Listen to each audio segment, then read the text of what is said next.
I'm waiting for my little red light. I'm waiting for my little red light. He's got the volume. Are we ready, Jamie? Oh, there we go. Good evening. Welcome to the 2022 Candidates Night. You're welcome. My name's Diane. For those of you that know me, I'm the Board of Selectmen Secretary. I'm on the Cable Committee. And tonight's event is sponsored by the Cable Committee. So tonight I'd like to go over what we're doing. You're going to, each candidate that has signed up, those who haven't, I'm letting them in anyways. So what we're going to do is that we'll give them each 2 minutes. And then if there are any questions from the floor, you please come to the microphone and address them that way. Please keep it civil. That's the only request I have, civil, okay? So why don't we start right off right away, unless anybody has any questions? No? Good, good. All right, let's invite Bob Marchand. Bob is running for the Select Board. Bob, you're going to need to take a microphone? I don't know, my voice usually carries. Yes, but it needs to go out on the, okay? You know what we can do? Rick is also running, Rick Gonya. So Rick, why don't you come on up and we'll get you ready as well. And then we'll just do it all. We'll each give them 2 minutes, and then you can ask your questions. And then I'll ask my questions.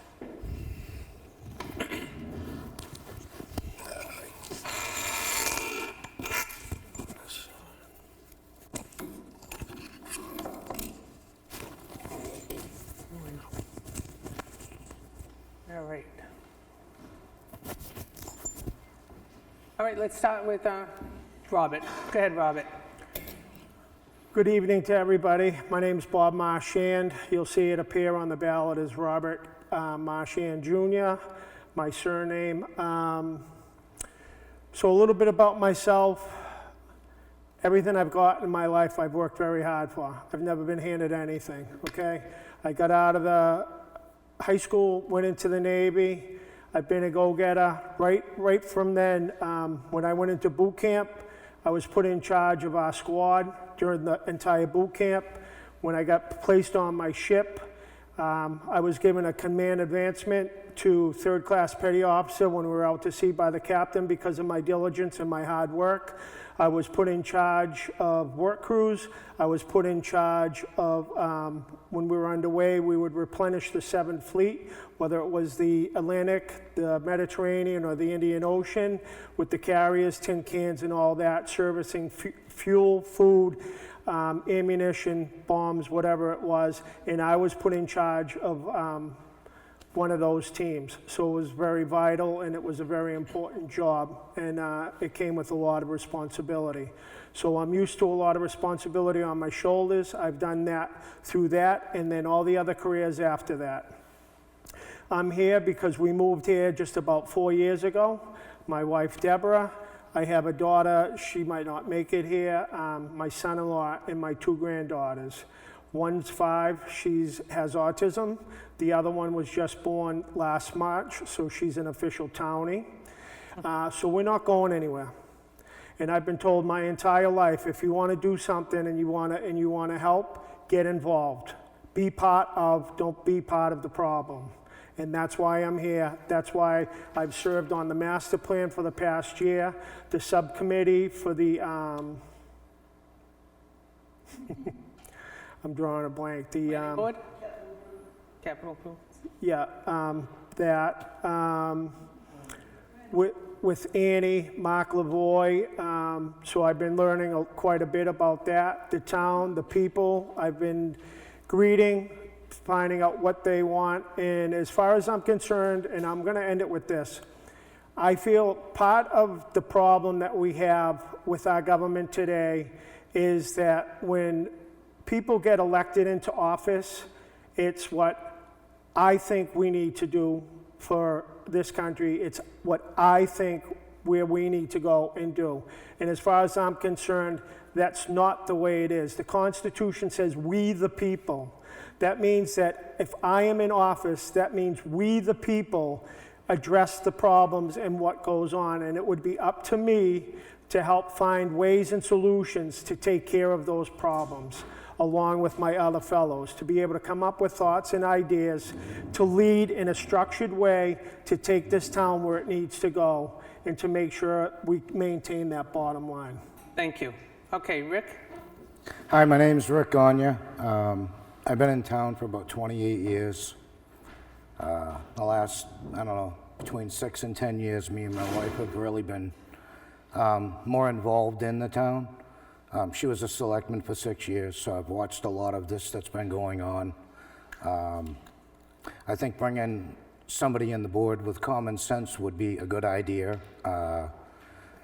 You know, I see a lot of things that may or may not be able to be changed or modified, but I'd like to do my due diligence. In the past, I've been a manager at circuit board houses. In the last 14 years, I started my own business, never running a business myself. I've worked through the ups and the downs of it, and how you have to watch the money to keep it going. So I'm just trying to help the board out as much as we can to make sure that the town is getting what it needs, you know. I just see a lot of things going on that shouldn't be going on. And that's about it. Okay, thank you. Do we have any questions from the audience? No. All right, then I will get into my questions. Seeing these two would be, one of these gentlemen would be my boss. So I'm sure you've heard these.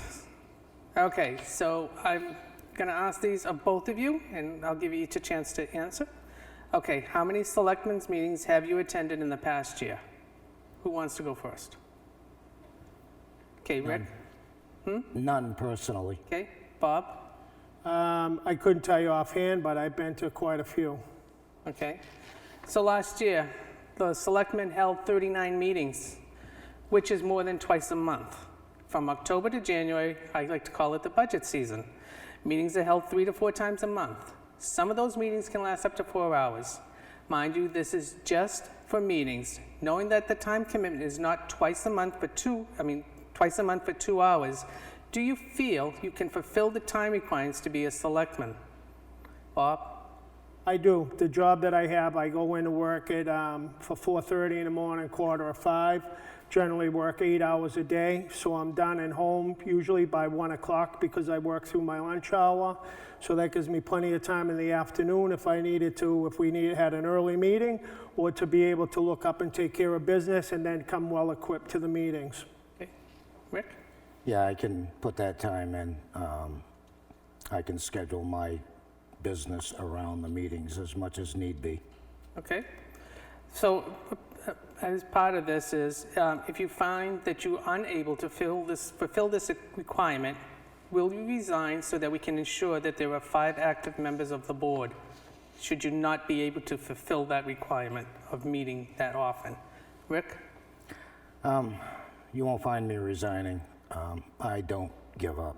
I So continue even if to- you can't fulfill that requirement to make the meetings, you will still keep your seat?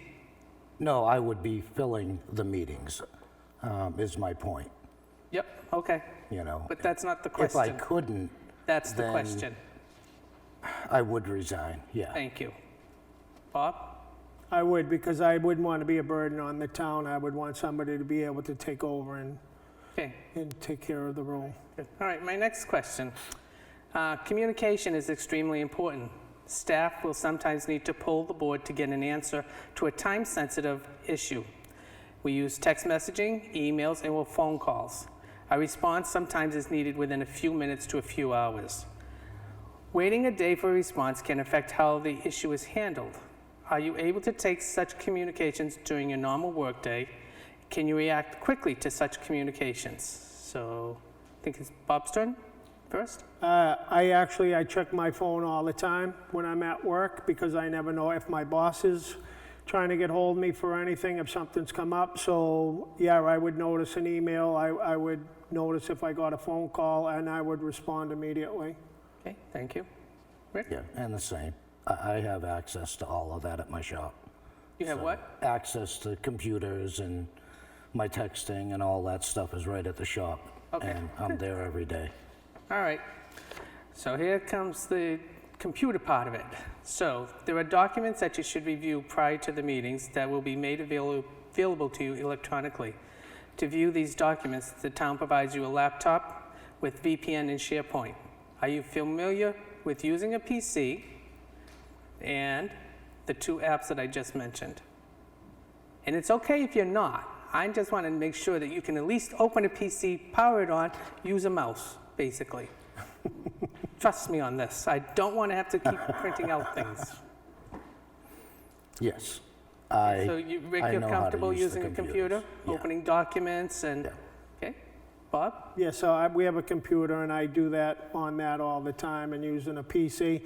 If there's anything that I have trouble with, my daughter would be more than willing to help me, and I'm not afraid to ask. So I would be knocking on your door saying, Diane, could you please give me a hand with this and show me? Because once you show me something, then I know how to do it, and I'll be all set. Okay, great, thank you. All right, so this is just a general question. What do you think are, if any, issues that need to be addressed? Rick? I think the town needs to be looking out for the best interests of the town and not certain departments. I think the whole town is important. And I'm not a fan of the power trips that go on. Okay. So, Okay. Bob?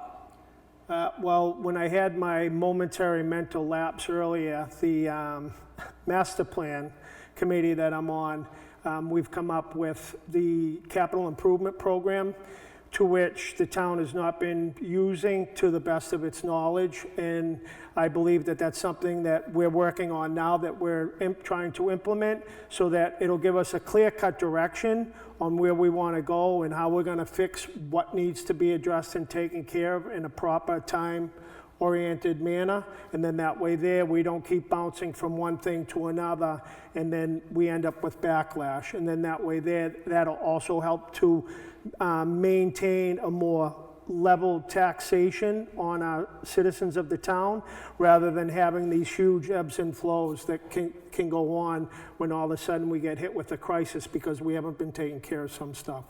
Okay. Have you read any of the minutes or viewed any of the meeting videos, Bob? I You've been have here, so- actually. I just looked at the last meeting, and when our dear senator was up here, I don't know if anybody paid attention to it here, but when he talked about the water issue with the wells, he mentioned about bacteria, and he used the word arsenic.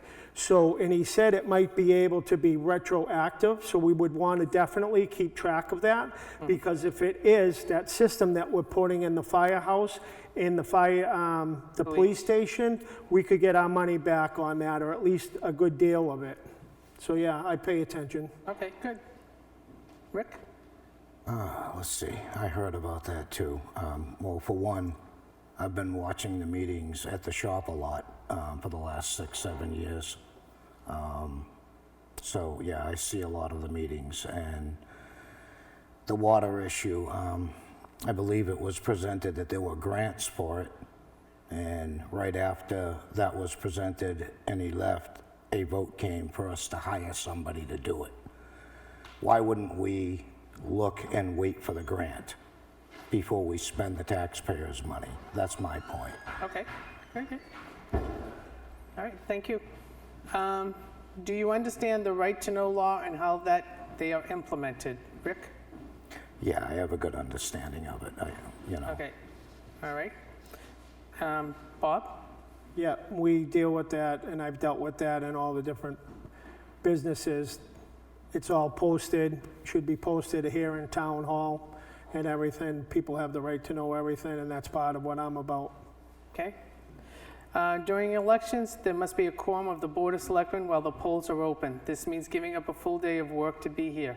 Are you able to commit to being here? If not, can you commit to a portion of the time? Bob? I would be more than happy and glad to give up one of my personal days and take it off to be able to spend the entire day, as I do, like I did last year and I'll do again this year, to be able to stand out in front of the polls. Okay, Rick? Yes, I can take days off whenever I need to. Okay, good. What experience do you have hiring or terminating employees? Rick, I think this time. You're a Yeah. business owner, so Yeah, and when I worked for other people and I was like a production manager, I used to hire people to come in and let them go when they couldn't do the job. So yeah, I've got some experience with it. okay, good. Bob? Personally, I've never really had to fire anybody, but like I said, in all the positions that I've had to go to higher ups above me and talk to them about the personnel that they've put underneath me and take care of it, and then had to deal with what's going on, so Okay. I'm well used to. Well, in closing, there's no more questions. I'd like to thank you both for running for the selectmen, and really do appreciate it. Thank you. Oh, okay, we have a question from the floor. Sorry, Okay. I wanted to see if my questions were in No, your I sheet d- before I came to the podium. Okay. Good evening, guys. Mike Pavero, town resident. I have two questions. One, what's your position on the SRO? The SRO, I think it's a good idea. Okay. Rick? I think it's a good idea. Okay, simple enough. I knew that was going to be a fairly quick, straightforward answer. The next one's going to be a little more complicated, and it's a hypothetical question. If another board member had allegations brought up against them for sexual misconduct, causing a hostile work environment, and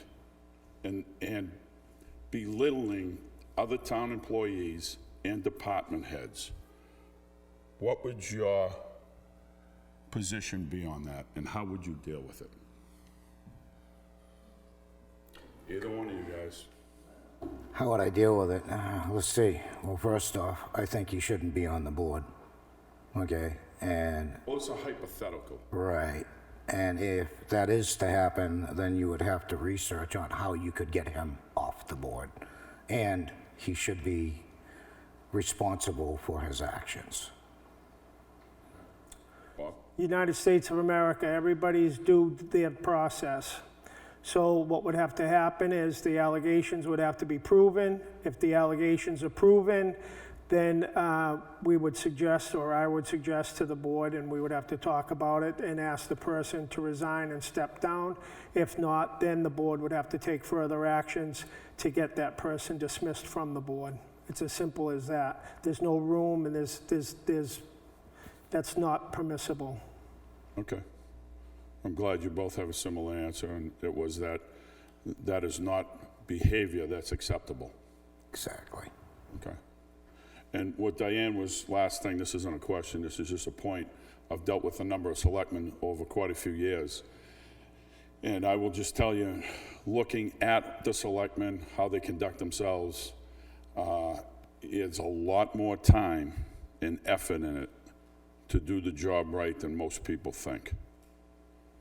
You can't get ready for a meeting 15 minutes before it. No. You got to put the time and you got to put the effort into it. Thank you, guys. Good luck. Thanks, Mike. Thanks. Do we have any other questions for them? Seeing none, we will let you guys go.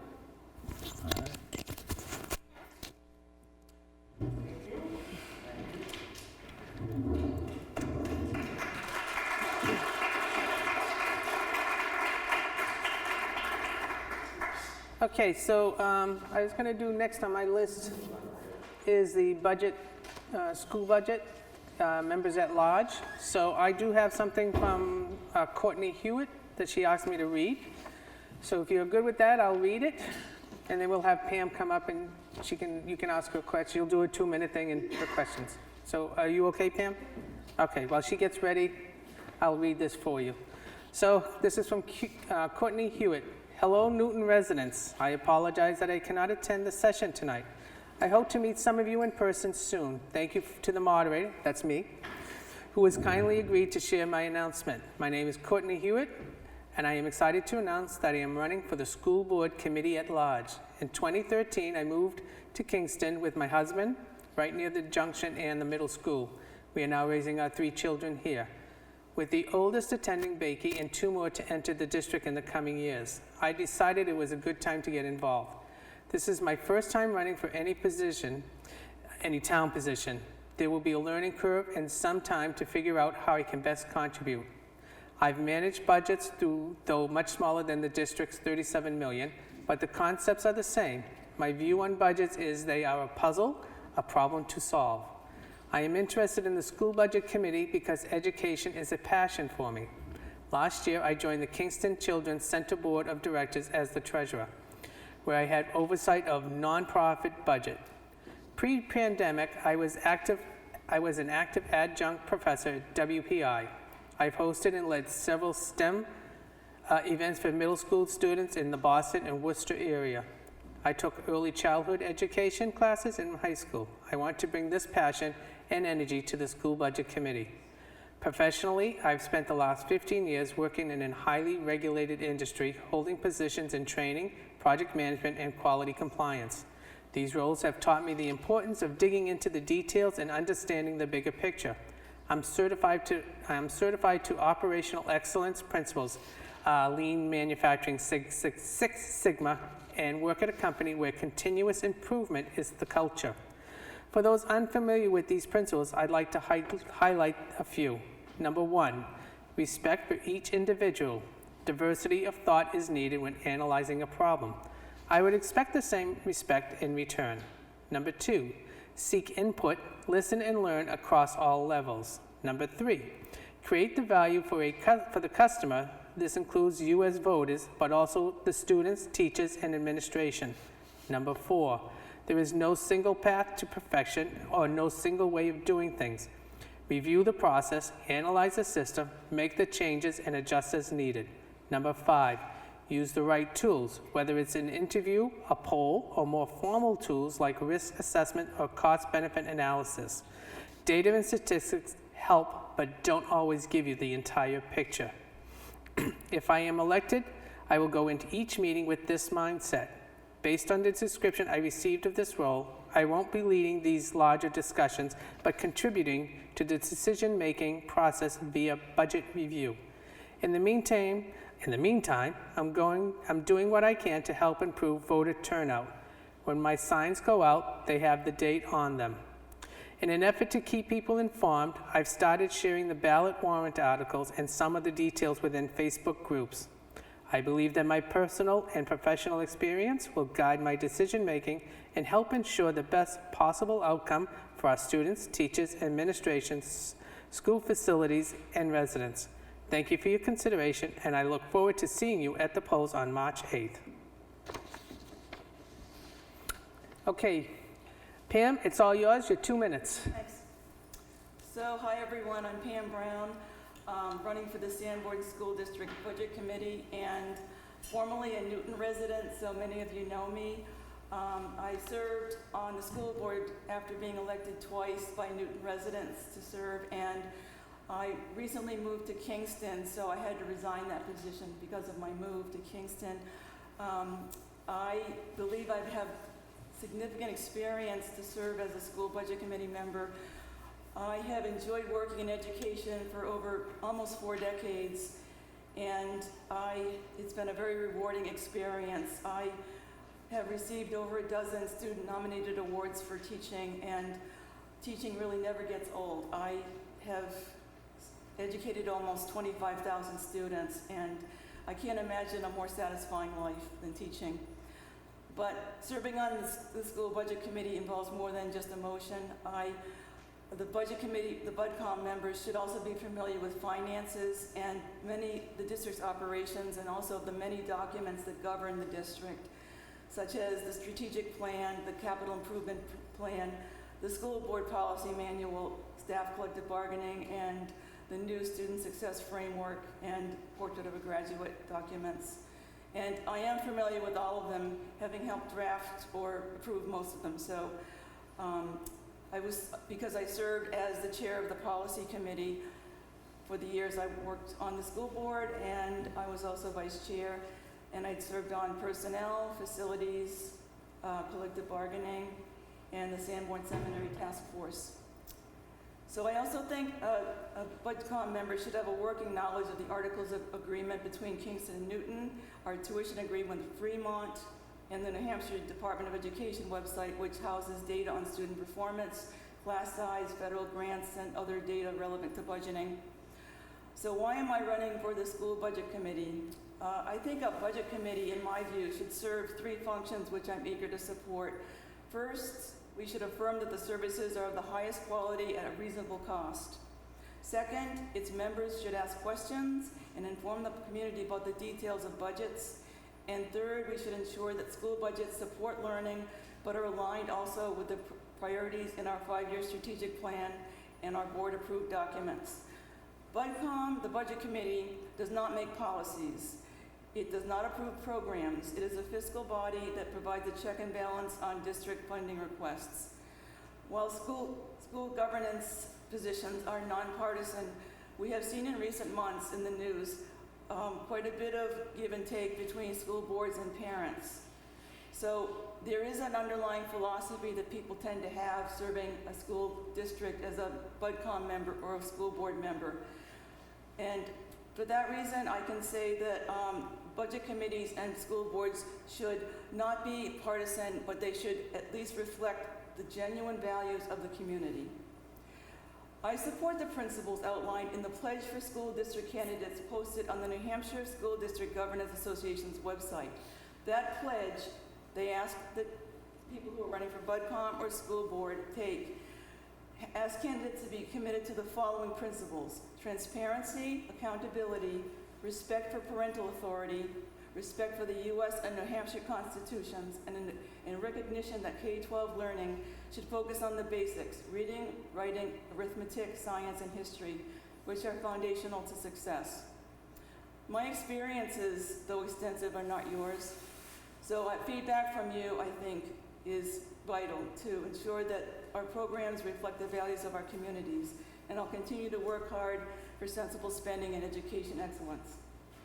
Thank you. Did I hit 2 minutes? You went over. That's why I was making my way to you. All right, do we have any questions for Pam Brown?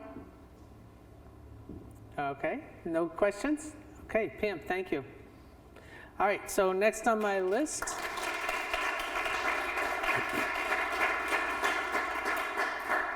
Okay, so next on my list is Jordan Piper. I believe you're running for planning board? Yes. For 1 year, the 1 year term. So in the planning board, there are 3 openings. One opening is the 1 year, and then there are 2 openings for the 3 year. And those 2 candidates, there's only 2 people running for that, so nobody's being opposing them. So, okay, Jordan, thank you. My name is Jordan Piper, and I am running for the 1 year seat on the planning board.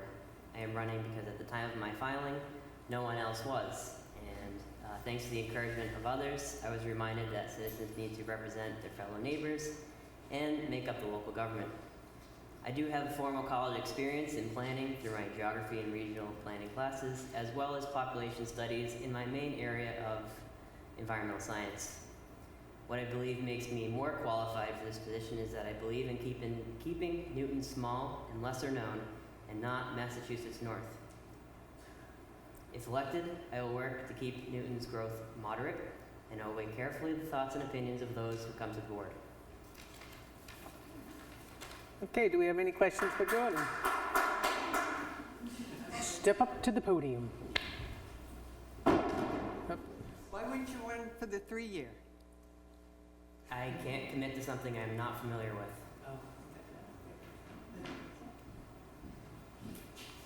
Anybody else? Guys, they're getting off easy here, you know. No question. Jim. Hey, Jim. Nope, he's not paying attention. Give me 1 minute. Do you have any questions for Jordan? Actually, not at the moment. Okay. Okay, all right. He's too busy. All right, well, I guess you're off the hook.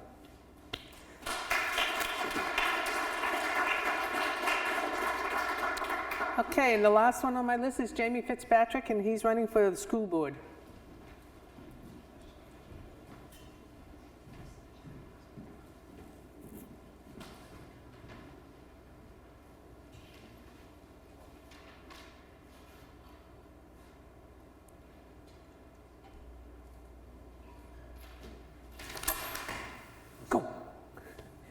Hi, I think I know most of the people here. My name is Jamie Fitzpatrick. I'm running for re-election to the Sanborn Regional School Board.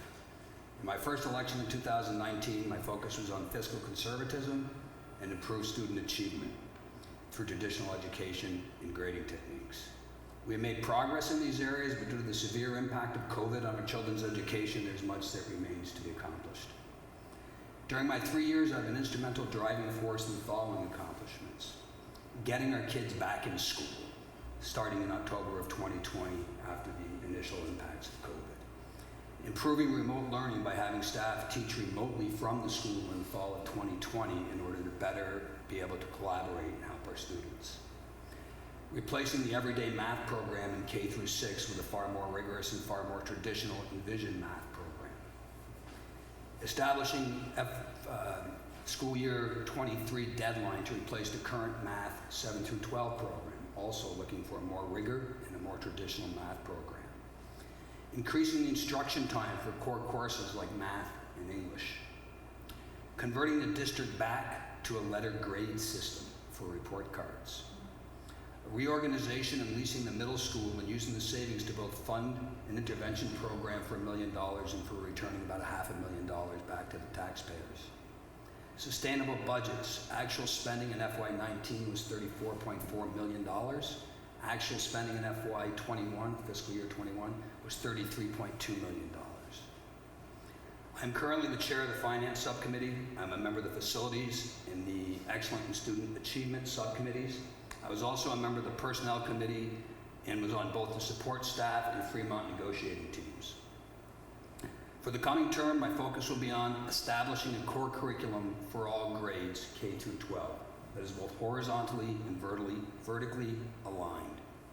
Establishing a robust metric-driven 5-year plan. Finalizing the implementation of letter grades K through 12 based on a 100-point scale. Improving student instruction and achievement. Enhancing a traditional educational model. Keeping critical race theory and other non-traditional and/or politically driven agendas out of the schools. I respectfully request your vote for re-election on March 8th, and I can be reached at jtfitz59@yahoo.com if you have any questions. Thank you. Do we have any questions for Jamie from the floor? None? All right. Well, I guess you're all set. Wow.